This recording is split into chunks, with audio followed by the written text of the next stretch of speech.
পুরো বছর জুড়ে দায়িত্বকালীন সময়ে নানা কারণে গণমাধ্যমে প্রাসঙ্গিক আছেন উপদেষ্টা আসিফ। চলতি সপ্তাহেই নানা অভিযোগ মাথায় নিয়ে তিনি পদত্যাগের ঘোষণা দিয়েছেন।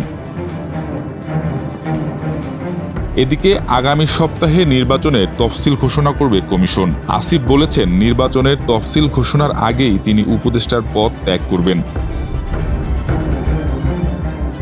সচিবালয়ে সাংবাদিকদের সাথে কথোপকথনে তিনি বলেন, উপদেষ্টাদের মধ্যে যারা রাজনীতি করবেন তাদের পদত্যাগ করা উচিত। এটা প্রায় সিদ্ধান্ত হয়ে গেছে, তবে চূড়ান্ত সিদ্ধান্ত এখনো বাকি। তবে তিনি প্রার্থী হবেন কিনা সে বিষয়ে এখনো চূড়ান্ত সিদ্ধান্ত নেননি এবং জাতীয় নাগরিক দল এনসিপিতে যোগদানের বিষয়টিও নিশ্চিত নয় বলে জানিয়েছেন।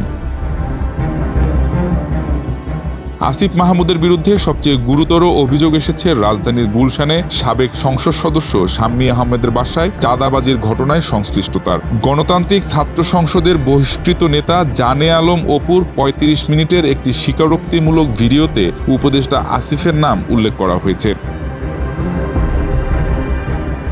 এই অভিযোগ প্রসঙ্গে আসিফ মাহমুদ বলেছেন, নামটা আসার পর অবাকই হই। চাঁদাবাজিতে আমার কোনো সংশ্লিষ্টতা নেই। ৫ আগস্টের পর অপুর সাথে আমার কোনো কথা হয়নি। তিনি এই অভিযোগকে সম্পূর্ণ রাজনৈতিক উদ্দেশ্য প্রণোদিত বলে দাবি করেছেন। অপুর স্ত্রী দাবিতে কাজী আনিশা অবশ্য দাবি করেছেন, তার স্বামীকে আটকে রেখে জোরপূর্বক স্বীকারোক্তি নেওয়া হয়েছে এবং এর পেছনে একটি রাজনৈতিক দলের ইন্ধন রয়েছে।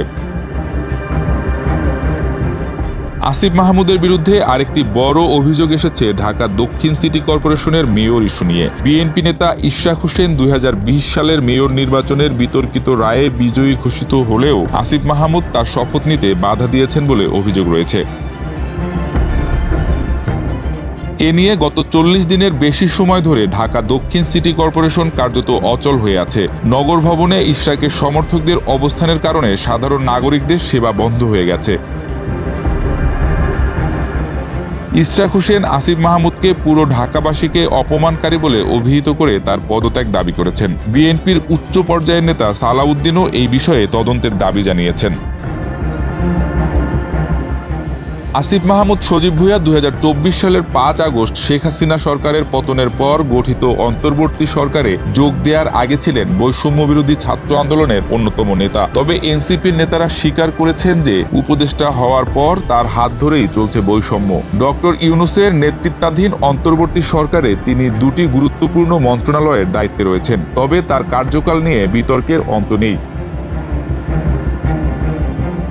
বিশ্লেষকদের মতে বর্তমান অন্তর্বর্তী সরকারের পররাষ্ট্র মন্ত্রণালয় সিদ্ধান্তহীনতা ও সমন্বয়হীনতায় ভুগছে। খলিলুর রহমানকে জাতীয় নিরাপত্তা উপদেষ্টা হিসেবে নিয়োগ দেওয়ার পর পররাষ্ট্র মন্ত্রণালয়ের ভূমিকা ক্রমশ হ্রাস পাচ্ছে বলেও দাবি করছেন অনেকে। এমনকি এই পরিস্থিতিতে বিভিন্ন দেশের সরকার ও আন্তর্জাতিক সংস্থা পররাষ্ট্র মন্ত্রণালয় পাশ কাটিয়ে সরাসরি প্রধান উপদেষ্টার কার্যালয়ের সাথে যোগাযোগ করছে।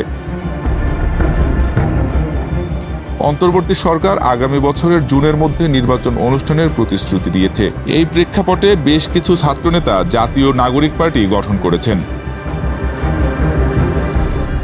তবে একাধিক রাজনৈতিক দল চায় আগামী ডিসেম্বরের মধ্যেই নির্বাচন হোক এবং ছাত্র উপদেষ্টারা পদত্যাগ করুন। এই দ্বন্দ্ব মোহাম্মদ ইউনূসকে মে মাসে পদত্যাগের কথা ভাবতে বাধ্য করেছিল বলেও গুঞ্জন শোনা যায়।